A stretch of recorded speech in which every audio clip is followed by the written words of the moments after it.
بسم الله الرحمن الرحيم. قل أوحي إلي أنه استمع نفر من الجن فقالوا إنا سمعنا قرآنا عجبا يهدي إلى الرشد فآمنا به ولن نشرك بربنا أحدا وأنه تعالى جد ربنا ما اتخذ صاحبة ولا ولدا وأنه كان يقول سفيهنا على الله شططا وأنا ظننا أن لن تكون الإنس والجن على الله كذبا وأنه كان رجال من الإنس يعوذون برجال من الجن فزادوهم رهقا وأنهم ظنوا كما ظننتم أن لن يبعث الله أحدا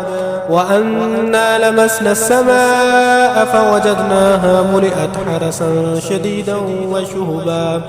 وأنا كنا نقعد منها مقاعد للسمع فمن يستمع الآن يجد له شهابا رصدا وأنا لا ندري أشر أريد بمن في الأرض أم أراد بهم ربهم رشدا وأنا منا الصالحون ومنا دون ذلك كنا طرائق كددا وأنا ظننا أن لن نعجز الله في الأرض ولن نعجزه هربا وأنا لما سمعنا الهدى آمنا به فمن يؤمن بربه فلا يخاف بخسا ولا رهقا وأنا منا المسلمون ومنا القاسطون فمن أسلم فأولئك تحروا رشدا وأما القاسطون فكانوا لجهنم حطبا وأن لو استقاموا على الطريقة لأسقيناهم ماء غدقا لنفتنهم فيه ومن يعرض عن ذكر ربه يسلكه عذابا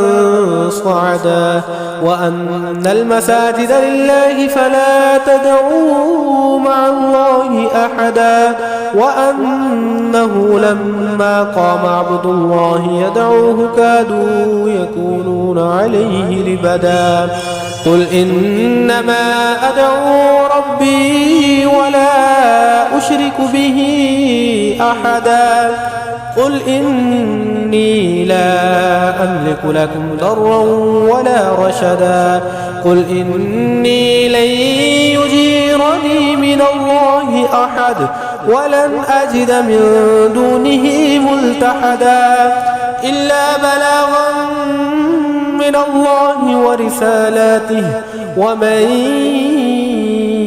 يعص الله ورسوله فإن له نار جهنم خالدين فيها أبدا حتى إذا رأوا ما يوعدون فسيعلمون من أضعف ناصرا وأقل عددا قل إن أدري أقريب ما توعدون أم يجعل له ربي أمدا عالم الغيب فلا يظهر على غيبه أحدا إلا من ارتضى من رسول فإنه يسلك من بين يديه ومن خلفه رصدا ليعلم أن قد أبلغوا رسالات ربهم وأحاط بما لديهم وأحصى كل شيء عددا.